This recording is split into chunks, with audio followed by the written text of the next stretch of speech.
Olá, irmãos, amigos, sejam todos bem-vindos ao nosso curso de Teologia Básica. Hoje nós vamos estar estudando a respeito do livro de Salmos. Mas antes, queria pedir a você que está chegando agora e ainda não é inscrito no canal, que se inscreva, ative o sininho de notificação, dê o seu like, faça seu comentário, a sua pergunta. Isso é muito importante para nós aqui do canal. Nós vamos estar estudando com detalhes o maior livro da Bíblia. Nós vamos estar observando seus autores, seus títulos, suas divisões. E nós vamos com certeza estar abordando esse que é um dos livros mais mencionados. Quando você encontra, por exemplo, alguém numa casa em que a Bíblia está aberta, geralmente ela está em um salmo. E nós, como pessoas musicais que somos, com certeza tem o livro de Salmo uma importância muito grande, porque afinal os salmos eram hinos, músicas que eram cantadas durante a sua leitura. Eram na realidade músicas, letras de músicas. E nós vamos estar observando algumas situações a respeito do livro dos Salmos. A primeira parte que nós vamos estar vendo é justamente a visão geral dos salmos. Depois nós vamos estar observando os salmos na história e a perspectiva dos salmistas. Qual é a visão que nós podemos ter dos salmos? Primeira coisa, o título. Os salmos são canções ou orações pessoais utilizadas no culto coletivo ou individual. Na Bíblia hebraica, o título do livro era Louvores, também chamado de Livro dos Louvores. A expressão Salmos é de origem grega, quando o Antigo Testamento foi traduzido para o grego, dando origem à Septuaginta, que é a chamada versão dos 70. O livro recebeu o nome de Salmos, indicando cânticos que devem ser acompanhados por instrumento de cordas ou outro instrumento musical. Outro título dado ao livro é Saltério, livro de poemas que deveriam ser cantados com instrumentos. E quais são os autores dos salmos? Uma peculiaridade que chama a atenção em salmos é a participação de vários autores. Devido ao fato de Davi ter escrito praticamente a metade dos salmos, cerca de 73, há quem chame o livro de Salmos de Davi, mas entendemos que se trata na realidade dos Salmos de Israel, porque diversos personagens deixaram seu legado nesse grande inário. Os salmos cobrem um período de quase 1000 anos de história. Com a ajuda dos títulos que aparecem na própria Bíblia hebraica, é possível conhecer praticamente todos os escritores dos Salmos. Moisés, Davi, Salomão, Emã, Asaf, Etam, os filhos de Coré, são os principais compositores. Na versão Septuaginta, ainda acrescenta a lista dos profetas Jeremias, Ageu, Zacarias e o sacerdote Esdra como compositores dos Salmos. Como é que a gente pode, então, fazer a divisão dos salmos? Quais são as divisões que os salmos podem ter? Normalmente, o saltério é subordinado em 5 partes, ou 5 livros. Dessa forma, ele pode ser estudado em blocos. Por exemplo, nos livros 1, o Salmo 1 ao 41, e no 2, do Salmo 42 ao Salmo 72. Então, quase todas as canções de Davi. Os salmos 73 a 89 formam o livro 3. São diversos os autores. Os livros 4, que é do Salmo 90 até o 106, e o 5, que é do 106 ao 150, também foram escritos por vários autores, sendo alguns até desconhecidos. E como foram feitas essas divisões? Elas foram feitas com base na doxologia que marcam o fim de cada livro. Salmo 41:13, 72, 19, 20, 89, 52, 106, 48. Essas doxologias eram expressões litúrgicas de louvor, cujo propósito maior é dar louvor pelo que foi revelado acerca de Deus em cada livro. Então, por exemplo, o Salmo 150 é por completo uma grande doxologia que encerra o livro dos Salmos. E como a gente pode ver os Salmos, então, na história? Uma das grandes características dos hinos bíblicos é o poder que sua mensagem exerce sobre as gerações que deles se apropriam. Há mais de 3 milênios, desde que Moisés escreveu o Salmo 90, que talvez seja um dos mais antigos, a história do povo de Deus é profundamente influenciada pela leitura destas belas canções. Os salmos foram compostos depois de burilados, no caso, por uso repetido, mas não se esgotam com a experiência do indivíduo que os criou, nem se restringe à história de um só povo. Pelo contrário, estão sempre abertos para exprimir situações de nós, outros povos, indivíduos que já estão estruturados das situações que se repetem como as situações dos salmistas. Então, nós vamos estar vendo agora como é que foi utilizado esses salmos em diferentes períodos da história. Temos os salmos no Antigo Testamento, os salmos no Novo Testamento e também na história da igreja. Os salmos no Antigo Testamento, eles faziam parte da vida espiritual das pessoas do antigo Israel. Eles eram utilizados nos cultos, como o Salmo 124, 126, ou mesmo individualmente, como o 16 e 40. O livro de Salmos tornou-se o manual de instrução de Israel para a oração e o culto, sendo seu tema dominante o conceito de adorar e orar. Então, adoração e oração. Suas promessas, orações, ensinamentos vão estar servindo de base para a consolidação da fé no Senhor. E a outra função que os salmos tinham era lembrar o povo sobre a ação de Deus na história do seu povo, porque dessa forma as novas gerações mantinham viva a consciência sobre o poder de Deus e sua íntima relação com Israel. Por exemplo, os salmos 78, 105, 106. Essa compreensão do que ele já fez no passado pode reacender a esperança para que o que ele pode fazer no presente e ainda no futuro.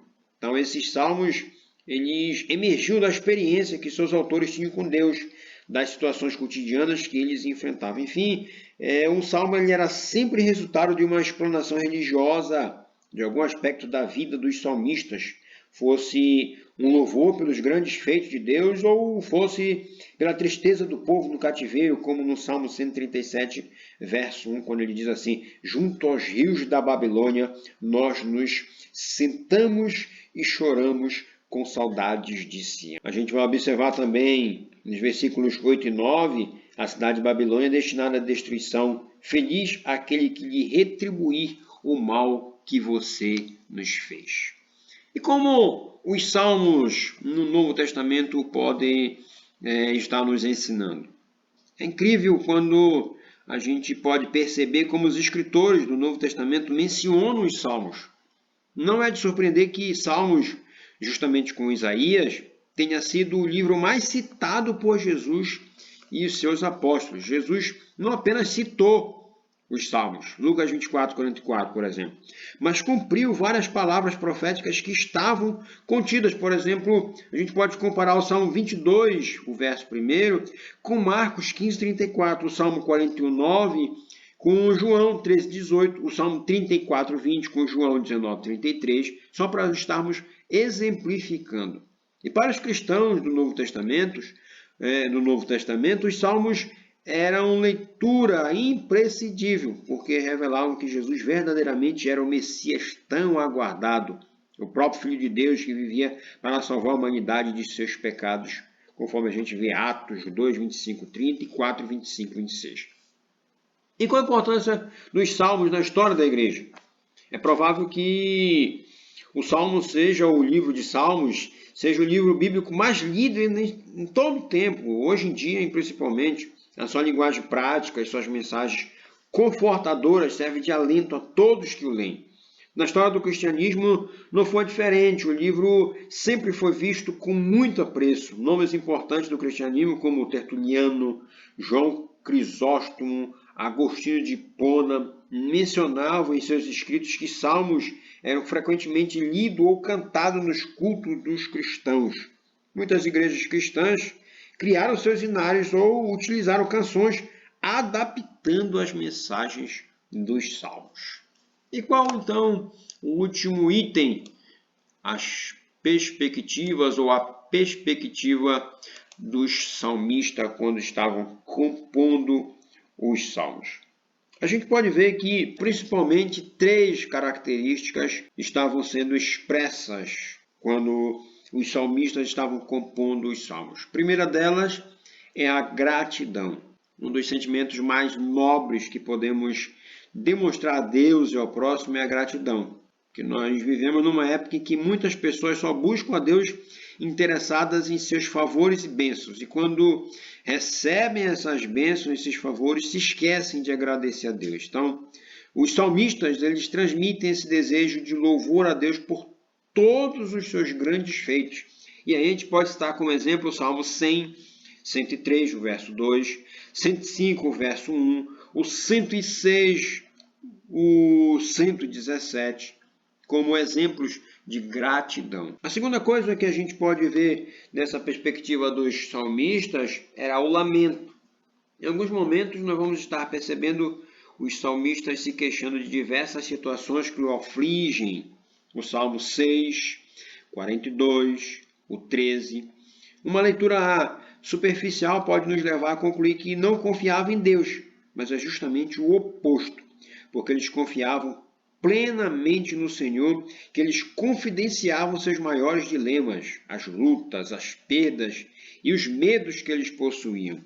O pecado condenado na Bíblia é a murmuração, reclamar da vida das outras pessoas, para as outras pessoas, e não um lamento sincero feito a Deus. Então é preciso a gente contar nossos problemas para a pessoa certa, aquele que é capaz de solucionar os problemas. E terceiro, confissão. Algo muito comum na mente dos salmistas é que nada podia esconder de Deus, como por exemplo o Salmo 139.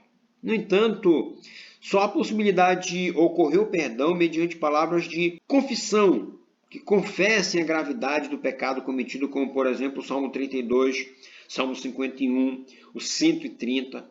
Os salmistas não tentam tapar o sol com a peneira, usando uma linguagem bem nossa, ou mesmo suavizar o pecado.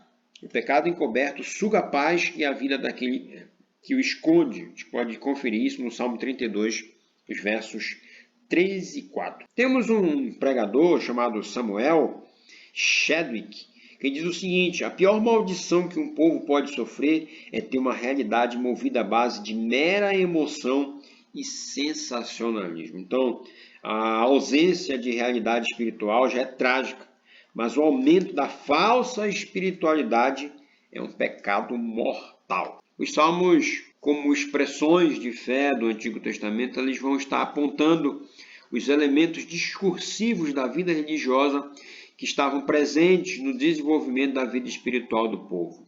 Gratidão, lamento e confissão vão ser elementos importantíssimos também na construção da fé cristã.